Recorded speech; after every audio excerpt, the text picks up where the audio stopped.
81 to the right. मेरा नाम समीक्षा है और हिंदी खबर न्यूज चैनल से मैं हूं। सर, मेरा सवाल ये है कि जब पेपर लीक हुआ, क्योंकि आज अनुराग यादव ने अपना कबूलनामा दिया और पेपर के बाद उसे गिरफ्तार कर लिया गया बिहार में, और डबल इंजन सरकार है आपकी। सर, कोऑर्डिनेशन में कहाँ प्रॉब्लम हुई? आप कहते हैं कि हम आश्वस्त करते हैं कि छात्रों के हितों की रक्षा की जाएगी, लेकिन विश्वसनीयता कैसे आएगी?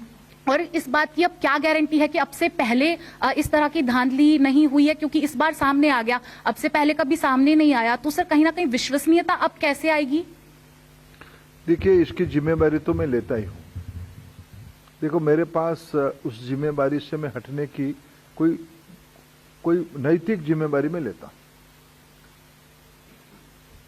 देश के भविष्य को सुरक्षित करना पड़ेगा, गुणवत्ता को मेंटेन करना पड़ेगा, पारदर्शिता को मेंटेन करना पड़ेगा, लाखों गरीब विद्यार्थियों की मेहनत को सम्मान करना पड़ेगा।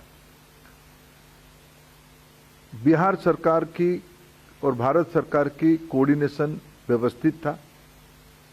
कुछ विसंगति हमारे ध्यान में आई है, इसीलिए मैंने कहा कि वो सारा प्रक्रिया पूरा होने के बाद इस पूरा चक्र में जो भी जिम्मेदार होगा, जो भी कोई होगा, उसको छोड़ा नहीं जाएगा। बाकी बिहार पुलिस इस विषय में कुछ और अनुसंधान, कुछ और इंक्वायरी और कुछ स्पेसिफिक की ओर जा रही है। उसको पूरा हो जाने दो, पूरा स्पष्टता हो जाएगी। 212 to the right. आपका सवाल हो गया, दूसरों को भी चांस दे दें।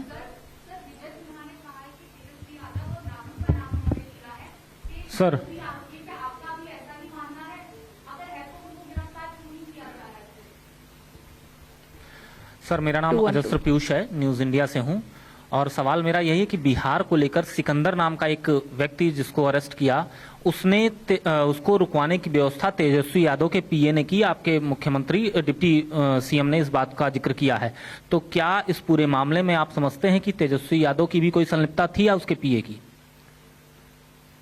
देखिए, मैं कुछ विषय को फिर अपील करना चाहता हूं, खुद के ऊपर एक संयम रखते हुए। आज के दिन मेरे ओर से, मैं भारत सरकार की शिक्षा विभाग के दायित्व में हूं। एक अनफॉर्चुनेट इंसिडेंट हुई है। हम एक चुनौती भरा समय में गुजर रहे हैं।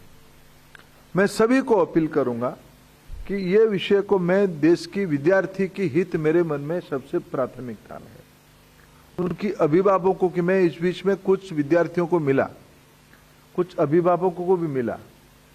कई विद्यार्थियों की मेल मेरे को आती है, बहुत सारे लोगों की नाराजगी मेरे पास आती है।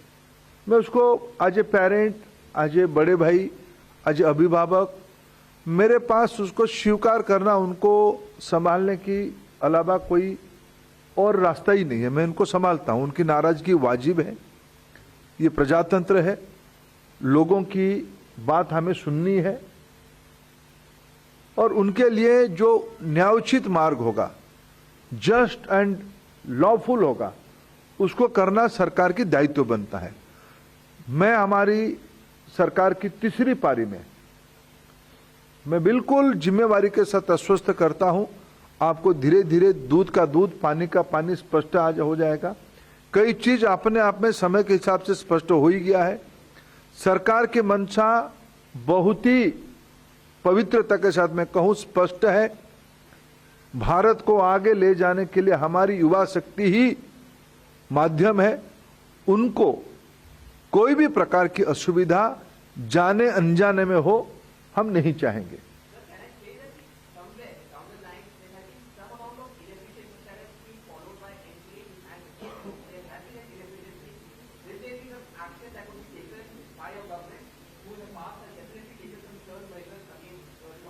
Certainly, I assure you. 45 to the left. Hi sir, I'm Piyush from India Today. My question is regarding the NEET examinations. We have seen as to how because of the paper leak UGC NET examinations have been cancelled. Can we see that NEET examinations for 24 lakh students be redone? And the another question is about what was the need of changing the mode of conducting examination of NET from the CBD mode to pen paper mode? This question is also being asked by many I students. think I have already answered by Ritika's question, the part one of your question. Why we have adopted a process in UGC NET and why you have adopted a process in the NEET. I think I have answered that question.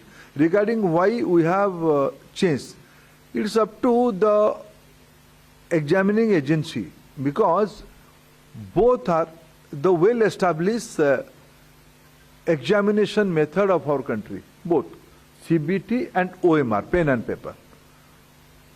Last year only, NTA has conducted examination of different kind of 1,30,00,000 students and youths. This year, by this time, NTA has conducted examination of 80 lakh students and youths of different states, different agencies. And in both the way, we can't say apple is good or orange is good. Both have their own way. I assure you, when we are going to form a transparent committee, we'll take their advice. How world practice will become to India, how more transparency will be there. Government is committed for that. 256 to the right. Sir, Aishwarya Paliwal, Aaj Tak and India Today. Sir, any information regarding how the paper leak in Bihar took place? Any specific information you have received? Please wait, आप थोड़ा इंतजार करिए. आज तक जो हमारे पास जानकारी है, कई विषय पब्लिक डोमेन में आप लोगों ने भी दिखाए हो. थोड़ा उसमें तथ्य और जुड़ना पड़ेगा. शायद बिहार पुलिस अच्छे से उसको किया ही है, उसको सारे रिपोर्ट अभी सामने ले आएंगे. थोड़ा इंतजार करिए. So there must be lakhs of students watching you at this point of time. Any two things you would like to tell to the students? I will appeal to all my young friends. Government is committed for your future, for your intellectual capacity. We recognize your intellectual capacity. We assure you, government will always adopt a transparent practice and process to protect your interests. Have faith on government, have faith on system. Nothing wrong can be tolerated by government. तो शिक्षा मंत्री धर्मेंद्र प्रधान आज press के सामने आए, देश के सामने आए और उन्होंने कहा कि हम एक high powered committee, high level committee बना रहे हैं जो एनटीए को देखेगी, एनटीए को और कैसे अच्छा बनाया जाए इस पर काम करेगी. राजनीति ना हो इस मसले पर उन्होंने अपील की. उन्होंने कहा कि 24 लाख बच्चों के भविष्य का सवाल है और हम ये अपील करते हैं अपोजिशन से कि वो इस पर पॉलिटिक्स ना करे. टीवी9 के खुलासे के बाद शिक्षा मंत्री सामने आए. उन्होंने कहा कि पटना पुलिस अच्छा काम कर रही है, एक आइसोलेटेड मसले में क्या कुछ हो रहा है हम उसको देख रहे हैं, लेकिन क्योंकि बहुत बच्चों ने बहुत मेहनत से एग्जाम दिया है इसलिए रीनीट होगा या नहीं होगा इस पर अभी वो कुछ नहीं बोले. उन्होंने कहा मामला कोर्ट में भी है और वो ये भी कह रहे हैं कि हमारे लिए बच्चों का हित सर्वोपरि है. मैं पेपर लीक की नैतिक जिम्मेदारी लेता हूं, ये उन्होंने कहा और मैं ये उम्मीद करता हूं कि इस पर राजनीति नहीं होगी और मैं ये एश्योरेंस देता हूं कि जो भी जिम्मेदार होगा, मैं ये भरोसा देता हूं कि जो इसके लिए जिम्मेदार होगा उसको छोड़ा नहीं जाएगा. ये कहा है शिक्षा मंत्री धर्मेंद्र प्रधान ने. उन्होंने कहा देश भर से बच्चे और उनके अभिभावक उनको मेल भेज रहे हैं, उन्हें सबकी बात सुननी है, वो सबकी बात स्वीकार करते हैं.